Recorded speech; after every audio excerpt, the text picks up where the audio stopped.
में मौजूद हैं वज़ीर आज़म इमरान खान। दूसरी जानिब आप ये मनाजिर देख सकते हैं, chief justice of Pakistan justice Asif Saeed Khosa तकरीब से खिताब कर रहे हैं। Accused is to be taken to a magistrate's court, a remand is to be obtained, and more than half of the day of that magistrate is spent on just giving remands. And by the time he is finished with giving remands, he has no time to hold a trial of his own cases. So we have bifurcated the magistrates among those who give remands and those who conduct trials. Those who conduct trials start their trials at 8 a.m. in the morning, or the first thing in the morning straight away. They have no other business. So they also have started delivering, and cases which used to take 3 years are now being decided in 3 days. Two other things that we have ventured into is the special courts for gender-based violence cases. This is one area which is hushed up. This is one area where cases are generally not taken to courts, but nobody can deny that gender-based violence exists in this society. This was an area which was not being attended to. We have decided to attend to this because 50% of our population also needs the same justice which the other 50% is enjoying. So for gender-based violence courts, we have again taken a decision in the judicial policy making body, in the committee, which comprises of all the chief justices of the country, that every district will have one gender-based violence court.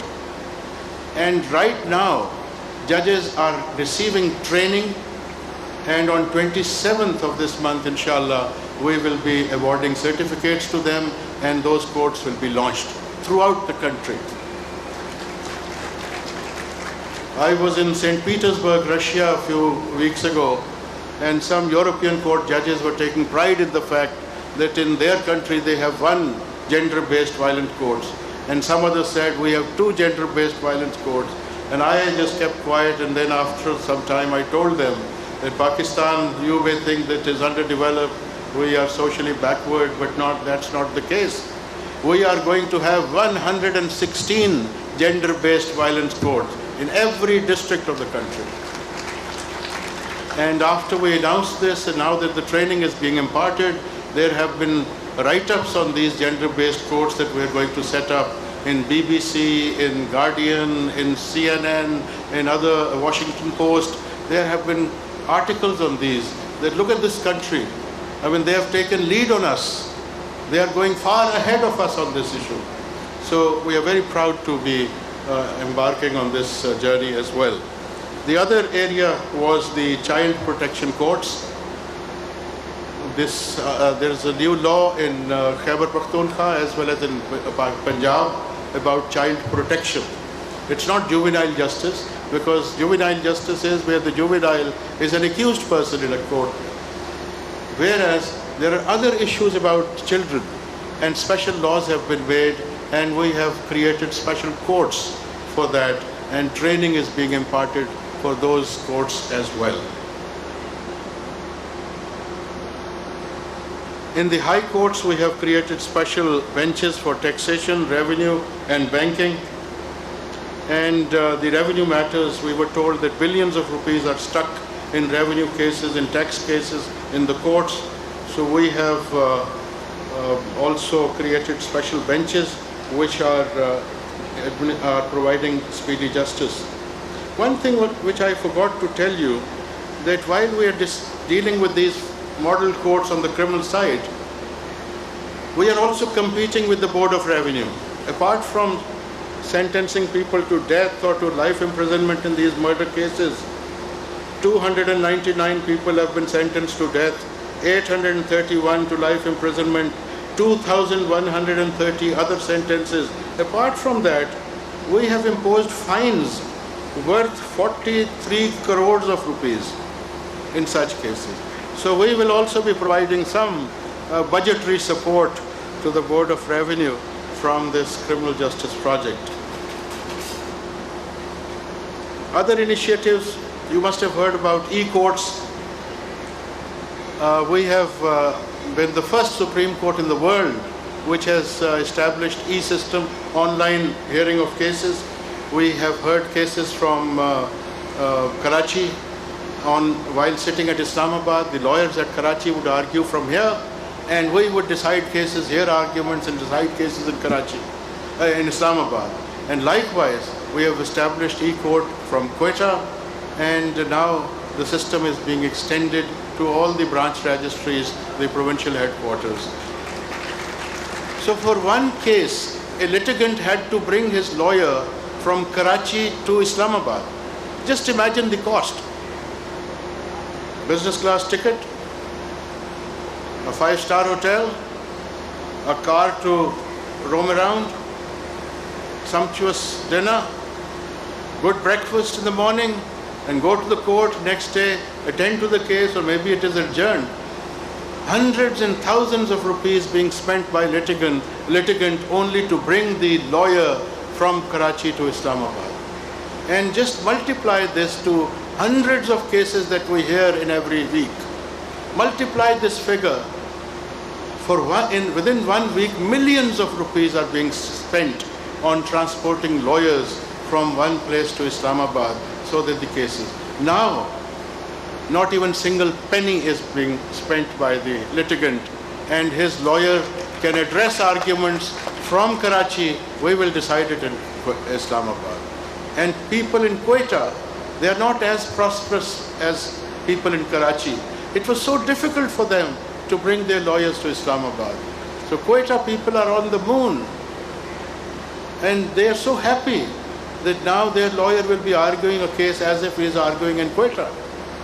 And then even if the case is adjourned, even next time, there's no expense involved except the fee that the lawyer has already charged. So this is again something that we have done. And recently, last week, we were holding e-court from Quetta. And a lawyer, after his case was heard and decided, stood up and said, "Sir, I want to say something." I said, "Please, whatever you have to say, please, go ahead."